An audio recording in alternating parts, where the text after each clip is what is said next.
Hey guys, this is DFD, aka Dark Frozen Depths, back with another Kamihime Project pre-event video. I'm not sure, but they may have given us a lot of time before this one compared to previous stuff, because from what I've seen, we're going to get this event on the 2nd. It's currently the 29th. Well, it might have switched over to the 30th by now on all the time zones, but that's the thing. We got quite a few days between this. It's like 2 or 3 days, I think, which is more than normal. But there's quite a few things we're going over with this. But first and foremost, there's a few things I want to cover. Now, I did do the 1,000 subscriber video a while back. If you haven't voted on a social media platform you want me to create for the channel, then go ahead and do so. Because from what I've seen, I've only gotten 2 votes so far. But that's going to be open for a while. I do believe I have it open for up till the April the 5th. So just shoot on over there, toss a quick vote. I'll leave the link to the poll in the description. Well, not the description, of comments. I also should have another video up that showcases like some more stuff from Crisscross Chronicles. It pretty much just shows the differences between the Saga's version and the Eclipse Trio's version. Saga's is a canceled version I was doing on VX Ace. Eclipse Trio is the one I'm doing now on MV. It just shows some differences between the characters. It more or less their designs. Give that a quick look and see how I've changed them out and how they've evolved and everything like that. And the third thing, if you haven't done so, go accept your ranking rewards. I've seen this posted in the last video, so I'm not surprised that there's still people that don't know. You get ranking rewards from the Union events. Go get them. Because I've scooped up 1,500 magic jewels from that, along with 4 Dragonic Eye Shards. Go get them. Trust me, you don't want to miss out on that. But anyways, getting on to this upcoming event, which is also going to bring some very interesting stuff to the table too, we got to go over. Now, first and foremost, it's going to be against Fluerty, who's going to be Wind. Break out your fire teams for the advantage. Do not use Thunder unless you're really ballsy about things.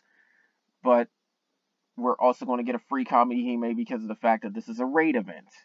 So it'll be extremely easy to get the SR weapon to release that Kamihime. And this is looking like it's going to be a Water Hime too.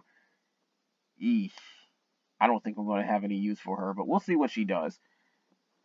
We're also going to double check and see what the Adon does, and a few rewards from the event, because I took a quick glance. There's a lot of interesting stuff here. But anyways, as this is a raid event, you have to go get Divine Souls, Devil Souls, you get raid gacha tickets, you get all that good stuff. This is one of the best events to grind because of the fact that you can get multiple copies of a character. For those of you who have managed to pull the Wind Idolin, I think her name is Hanuman, who is a 100% Idolin that gives you more based on matching element. You may want to build up on multiple copies of Fluerty if you want to make the most out of her. Or if you already have a lot of other Wind copies. Keep in mind, Idolins like that are going to be a lot more common, because it's not just those ones, but we've already got a few 50% ones from events. And of course, there's Monogarmer and Anubis, who's already been doing that. And they're going to be the best light and dark Idolins for a long time, so keep your eyes open for them. But, that's the whole thing. Idolins that work like that, they'll build up power if you match their element. So your sub-slots have to be the same. Not the friend slot, the sub-slots. So if you did get Hanuman, who's a 120% Wind Idolin, or at least he starts off at that point, then you're going to want to get matching element Idolins. And hey, guess what? Fluerty is going to match her element. So this is maybe one point you might want to grind multiple copies of Fluerty. Because if you got enough determination and drive, you can indeed get 2, even 3 level 100 copies of an Idolin from a raid event. It just depends on how much you want to grind. And then if the gacha gives you any luck. But there's also the fact that you can also do the same with the SSR weapons. This is what I recommend doing if you don't have a full grid. Now, if you already have a full grid, that's when you might want to be picky, but this is where you can take advantage of getting multiple copies of the SSR weapon, the SR weapon that's got dual skill, and maybe the other SR weapon if you want it. We'll go over those as well. So, very grindy. It is very, very, very grindy. But anyways, because this is a raid event, you have to do this the same typical way as before. There's story quests that'll give you just free magic jewels. Then you have to go through the standard fight in order to get expert materials. You need to go to the expert fight to get Ragnarok materials. Or you can jump into somebody else's raid. I recommend at least starting all of them because then you can also hopefully clear some of the extra quests. We'll look at those as well. But the main thing is the magic jewels because you'll get quite a few of them. But it looks of things, we're going to get about 400 from this. So, yeah. But of course, raid event, you can get other people's help, so you don't have to be on your own. This is one of the most friendly events because of the fact that anybody can join. A lot of raids are going to be in there. Newer players could even jump in and pick up some good stuff just to start off, so yeah. Like I said, we'll go over the weapons and all that later, as well as the Kamihime. This is the biggest part of info that you definitely need to go over. Naturally, of course, when I look at these wikis, I don't really find any info on the standard fight. So, unfortunately, for those of you who can't clear anything that's higher than standard, I'm sorry, but the only thing I can tell you is that the boss has almost 1,000,000 HP at 950,000. Now, I forgot exactly what the defense values are, but 9 times out of 10, the defense value is going to end up being one of two values, either 8 or 10. I did notice that the St. Nicholas fight for Guild Order, for those of you that's been doing it, has a defense value of 12. It does indeed make a difference because I've noticed that my Kamihime cannot get past 100,000 per normal hit now against St. Nicholas because of her higher defense value. It makes that much of a difference with 2 points. So yeah. But anyways, getting back into this expert fight, you're going to have to deal with 7,200,000 HP. It looks like we have a few triggers to really worry about here.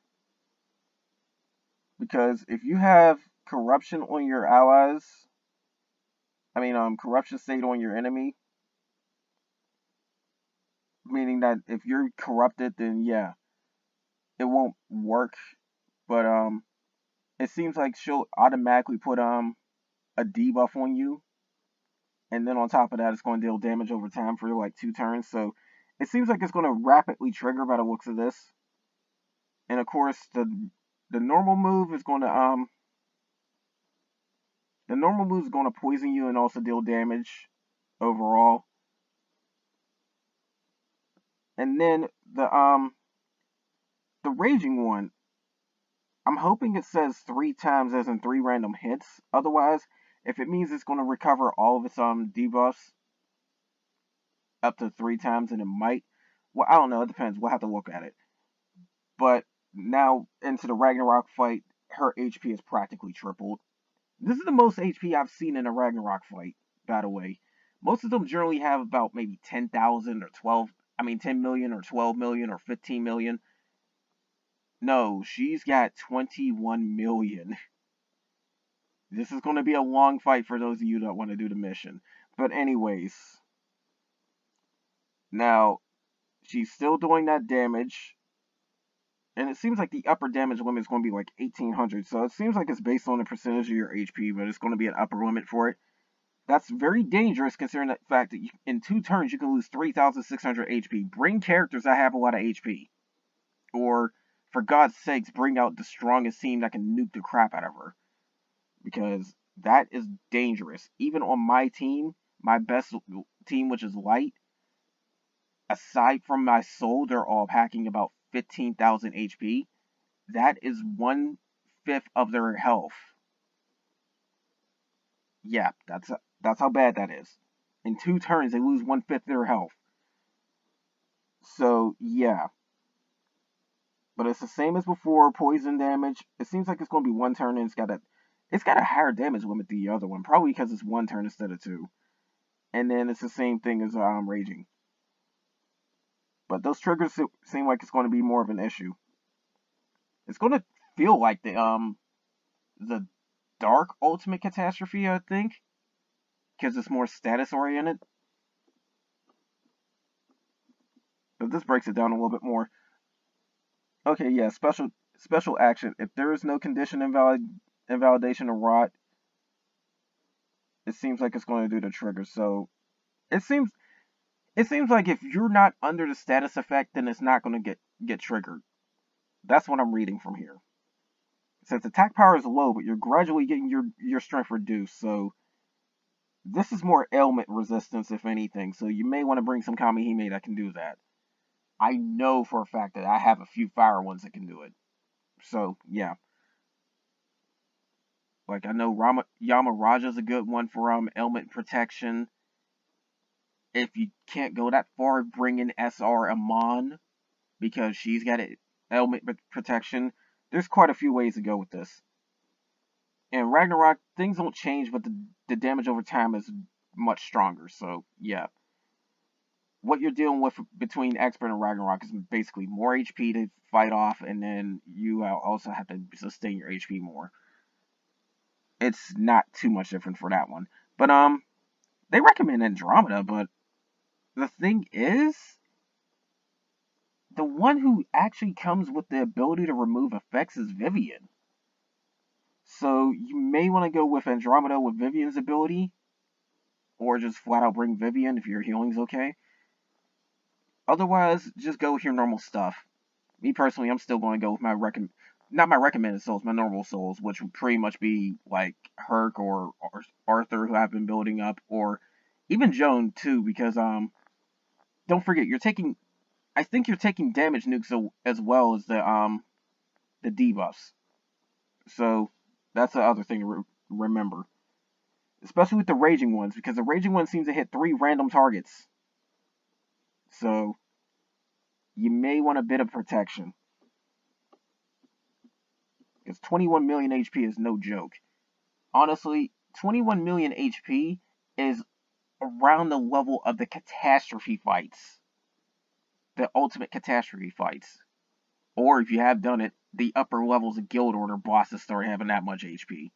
That's how much. So the game's definitely getting harder. But same typical stuff when it comes to rewards. If you're just here for the SSR stuff, then you want 50 Divine Souls, 55 Double Souls, I think it is. Yeah, 55 Double Souls. And if anybody's trying to be a completionist, it's 250 Divine Souls, 100 Double Souls, and 3 million participation points. I don't like saying the abbreviation because you know what it leads to. But as per usual too, there's a lot of good stuff here. There's Dragonic Eye Shards, 2 of them in fact. There's actually, they're handing out half elixirs and energy seeds too. You might need that replenished since we just had a union event. They're handing pretty much magic gems, gacha tickets, a lot of gacha tickets too, so you can get a lot of free pulls. I'm going to grind the crap out of this if possible. But grimoires to boost yourself up. They'll give you soul points as well. You may need those depending on your mastery systems and whatnot. Although I figure everybody's going to need them for a long time until you get all the legendary souls fully mastered. Which also includes learning their abilities. They're not cheap. But anyways, this is where it starts getting very interesting, seeing what these do. Now, Fluerty is a little bit of a mix of things, because she seems to have quite a few things from previous Adoans. First and foremost, I remember 2 Adoans. One of them was Kyuki, and the other one I think was Rahab, where when summoned she'll give you lightning resistance, but it resembles Kyuki more because Kyuki was a wind Adoan as well. So there's that. So when you summon her, she blocks lightning well, not blocks it, but helps against lightning damage. So keep that in mind if you ever fight a thunder enemy. You might want to bring her out just to tank something. But here's the interesting thing. Now, if I'm reading this correctly, this is the first time we're dealing with special attack. Otherwise, this is the first time we're dealing with vigor. Either way, it's a first. But what it is that when your HP drops, the special attack goes up. Special attack is in its own multiplier frame. I do believe this is indeed special attack, because if I remember the damage formula correctly, Assault and Pride go in the same frame. Vigor is in its own little section. Elemental attack is in its own little section. And then special attack is in its own little section. So it would pretty much be Pride going into your Assault. So it'll be Assault times elemental attack times Vigor times special attack, which can really rake in damage. And all of that, I do believe, might even combine into your burst damage too, which would be another multiplier. So if everything are on their own multipliers, then that can really rack up fast. Now, don't take my word for it, because I don't know for sure. I have to relook the damage formula, but Vigor and Special Attack might be two separate multipliers. If they are together, it's still a nice boost. You're going to want this. So either way, try to get this Adolin, because it can go up to 50% special attack. So that is another 1.5 multiplier. Just to put it on perspective, let's not even factor in Vigor. Say you have a grid that has 150% Assault, then you can hit 150% elemental attack with all your stuff, like say 260% Eidolons and maybe a soul weapon. And then you can hit this with the special attack up. That is 1.5 times 1.5 times 1.5. And then times your burst damage too, whichever it might be. It's usually 500%, so it'd be another times 5 for the burst. You see how this racks up. This is very important. But also, like previous Eidolons, she's also getting a lot of attack power. 2,130 if you get her to level 100. Which is quite a huge chunk of it. So to be quite honest, I do believe I'm keeping her. And I may indeed replace her with Almothea, but I'm not sure. I'm probably still going to hold on to Almothea, because she's my current win Eidolon. But definitely hold on to a copy of this one. I'm pretty sure you want to. Especially since special attack is one interesting little thing. I don't know if it applies to all elements though. If it does, then that makes her far more valuable. We're going to look very personally into that in a second. But the SSR weapon is also very valuable too. Well, not very valuable, but it is valuable. There's a difference, because raid weapons don't get final break. But it's a wind bow that gives you a large assault. And it's got a lot of attack power. 2,394. That's almost 2,400 attack power from a weapon. You usually see that on the gacha weapons. So that's powerful. So you may want to consider this wind bow. I know I can still have a slot for it on my wind grid, because I do have a full grid of SSR, but I need to start replacing some of my defenders with these, or hopefully dual weapons. So that's something to know. Now, this SR water weapon, this I do believe is the Vigor one. I'm going to click into it as well. But it says, it's a special sword by the way, attack power up medium as the remaining HP ratio of the water attribute is large. So if I'm reading this description right, your attack power is up higher the more HP you're holding. So this could be a Vigor weapon. Consider it.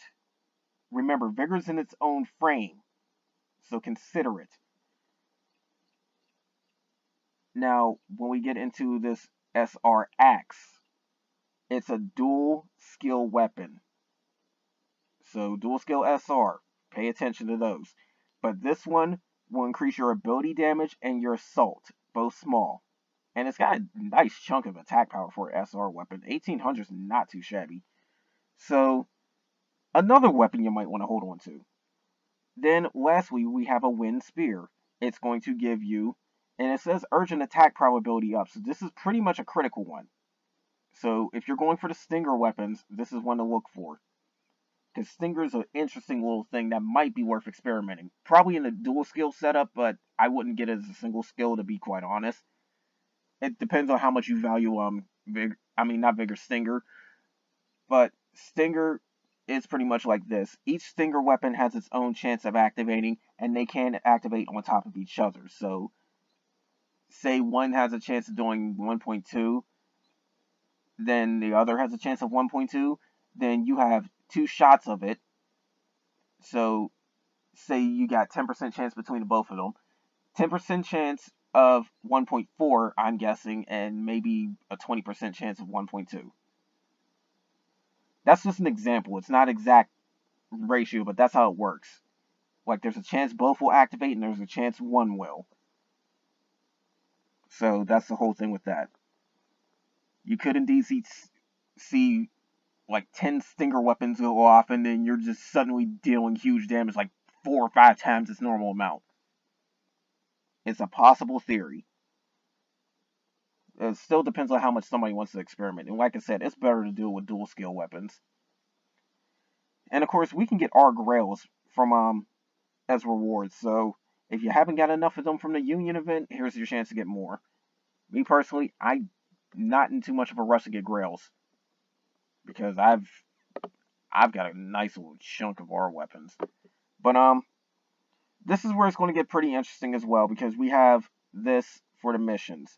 Of course, as usual, start your own 3 times, jump into somebody else's 3 times. That's the best way to sum those up. Those are daily, that you can rack up elixirs and energy seeds. There you go for that. Our Kamihime clear challenge for expert. This seems tricky, but still doable. Me personally, I'm probably still going to break out my light team for that, because I want to have as much power as I can to deal with 7 freaking million HP. So yeah.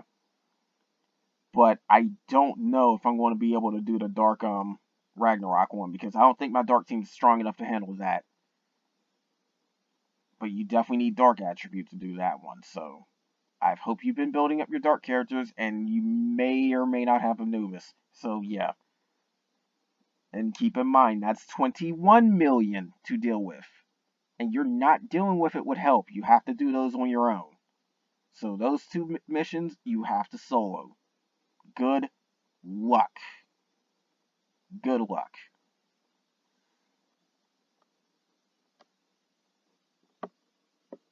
But anyways, we're going into this a little bit more. I'm questioning if this is literally special attack. And keep in mind too, this one looks almost like Diablo's. There's a story behind that. And we'll get into it a little bit more. Okay, the special attack of wind. So it's just wind character only. That's the quickest thing I wanted to see. However, still very valuable.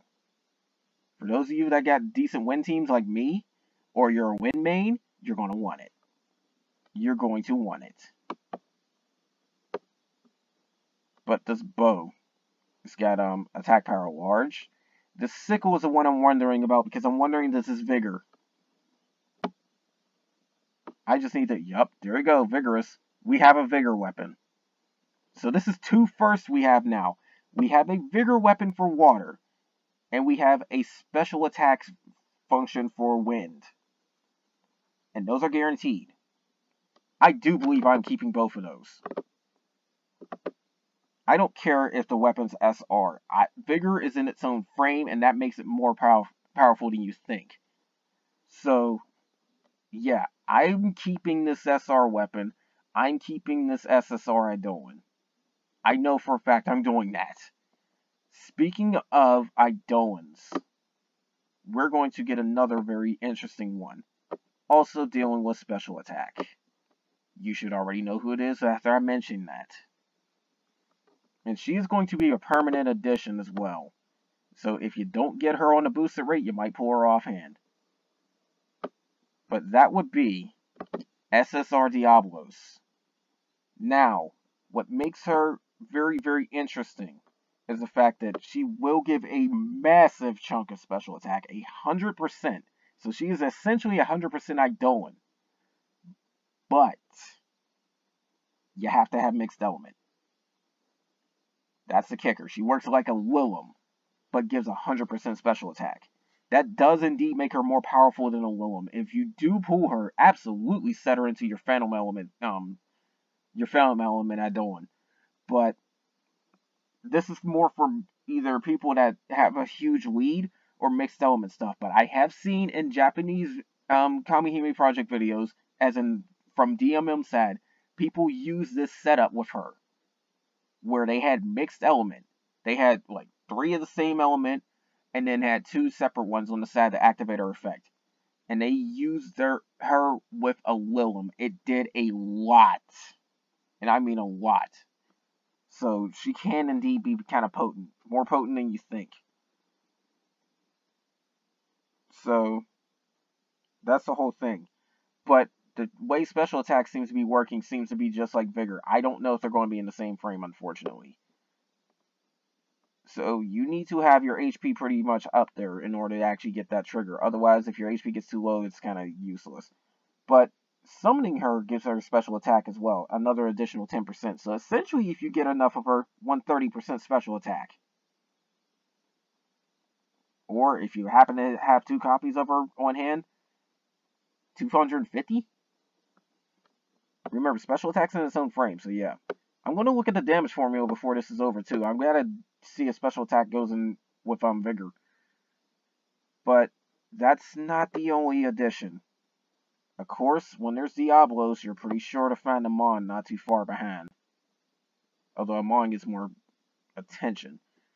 Now, I have to bring this one up because there's quite a bit of her I remember from seeing a long time ago when she got introduced on DMM. This list is pretty far down. But this version of Amon is very, very interesting. She's incredibly hot, too. Pun not intended. Now, here's what's going on. First and foremost, she increases Dark Attribute to herself when she bursts. There's a kicker with that, which we'll see with their assist ability. And it's a 6-turn increase, too, so that's very potent. But, she's also going to deal a nuke where it's like her SR one, where it does fire damage and dark damage. But this one, it does AoE, so it's actually better. Her second ability, she'll increase burst gauge by 20%. So she'll give everybody 20 burst. And it also increases the attack power. I do believe by 20% as well, if I'm reading this right. So, yeah, that's very good. She can be an AoE buffer and burst generator. She'll be good for fire teams for that. Here's where it gets very, very interesting. She can buff the attribute damage for fire, water, wind, and lightning by 50%. And give a 20% damage cut, which is in B frame. Apparently damage cut does come in multiple frames, so pay attention to that. So it's a 20% damage cut with 4 element attributes up to everybody. She's going to be great for mixed element. She's going to be very great for mixed element. But here's where the whole dark thing comes in. Any dark attribute ups that she gets will be treated as fire ups. So something like, say, Echidna's dark increases will also boost her even further on top of that. So yeah. But there's a kicker to that, which I'm going into right now. Now, her kicker with this is the fact that the assist has an upper limit of about 50%. So, the thing is, you only get about 50% dark attribute to boost up her fire. But it does indeed still help her get more powerful, so keep that in mind. And then, the whole thing with her ability where it boosts 4 attributes, even says clear as day, it's best used when you have a Lilum or Diablos, or say somebody that does mixed element damage like Solomon. It will respect the hell out of Solomon stuff. And then the characters that use buffs in order to dish out damage like Hercules will also be helped with that as well. So yeah, keep that in mind. But Firemon, very good. Now, why am I mentioning so much stuff about mixed element? This is what I want people to do, just in case. If you happen to get phantom weapons from the new Ragnarok fights. Save your copies of them. Don't fuse them together. Save your copies of them. When you get 2 copies of the same weapon, try putting them both in separate slots and activating its effect and see if they both work. Because if it does, it will do something like say, I do believe the axe or something would give you 30% assault. It would instead give you 60%. So you'll see a huge spike in power off of that. So test that out. Because if I am correct, they will compound on each other. Meaning that you can do something like get 10 Phantom Element axes or something like that and get 300% assault right there. Along with the fact that since it will apply to every element, you can go mixed element team. So that would easily make Fireamon very valuable because she'll buff 4 elements, and SSR Diablos as well because she'll get the special attack boost. So there's those. The only thing is you'll be lacking a little bit in the elemental attack, but the special attack will act like elemental anyways. So that's what I want people to remember. Remember this comment and test it out. If I manage to get my hands on some phantom weapons, I will be sure to try the same as well. Because if I am correct, and this does compound on each other, it will open up the possibility of mixed element teams being just as powerful. Well, maybe not just as powerful, because you know there's still elemental attack, but yeah. It opens up the possibility of mixed element teams being very strong, though. So you gotta keep that in mind. But anyways, this is the last thing I have to go check out, which is the damage calculation formula again. I have to see if Vigor and Special Attack go in its own separate frames, because if it does, then yeah. Okay, I see it right here. Special Attack is in its own multiplier. Vigor is in its own multiplier.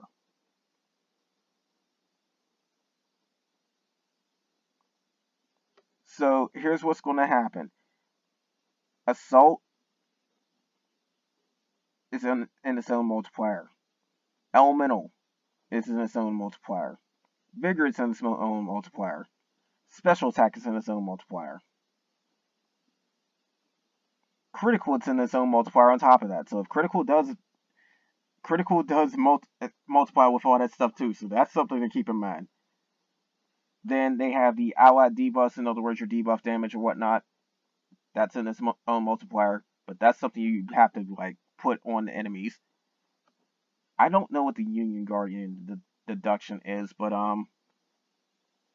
don't think we have that yet, so it's something we really shouldn't have to worry about right now. Then the other buff correction. I think this is stuff like rampaging and all that, the other buffs. So yeah. Vigor and Special Attack are in its own separate frames, so you have to pay very close attention to that. That SR water weapon opens up a lot of opportunities for some water characters. We can now get Vigor and Special Attack if you get Diablos, of course. Or when we eventually get add-ons that can do that. But yeah, there's lots of possibilities and opportunities opened up now, guys, so pay very close attention to what you're getting. This is why I'm putting this info out here. I'm not saying which is the best because I don't know for sure, but I'm putting it out there in case people want to experiment, or if you do believe it's the best, or if you are interested in any sort of way. But that's how I do this thing. But anyways, guys, that's all for now. More of this is going to come soon. I'm definitely going to go into things. But yeah, see, Nicholas's Shadow's got a 12 resistance. Holy shit, how does Accessory Quest 6 got that much resistance? But anyways, that's all for this. More of this is going to come soon because, of course, I'm going to try to do the R challenge at the very least. And this little thing I got in this tab right here where it says, Dragon Girl looks up at the endless sky. I'm trying to find this game, at least without paying for it, because that's how I do things when it comes to Aerogate stuff. But even then, if I do have to pay for it, it'll be Steam and it'll be censored, so I won't have to do all that myself. But it's looking like a decent RPG at first glance. I'm going to probably be playing it, and then Also, like I said, there should be a Crisscross Chronicles vid with this one, and I am going to record Epic 7 within the next few days, because I've gotten quite a nice amount of stuff on there. I got a team that's at least level 40, except for one character because I recently pulled them. But using the game's and this comes with an in-game reroll mechanic too, which is pretty easy to pull off. I managed to get a very powerful 4-star healer named Angelica. I got Armor Rithia or something. She's a very powerful fire mage, and she's 5-star. I got the newest 5-star warrior girl, the fire one. And then on top of that, I pulled a water defender on there as well. That's 5-star by sheer luck with the 4-star guarantee ticket. And he's making quite a nice tank. And then on top of that, he's my defense debuffer if it works. So I got a nice Epic 7 team as well. So expect a video of that as well. But anyways, that's all for now, guys. Like I said, more of this is definitely coming soon because I'm getting very, very hyped for this game now. Kamihime Project is stepping into some new territory. But, like I said, more of this is going to come soon, and take care.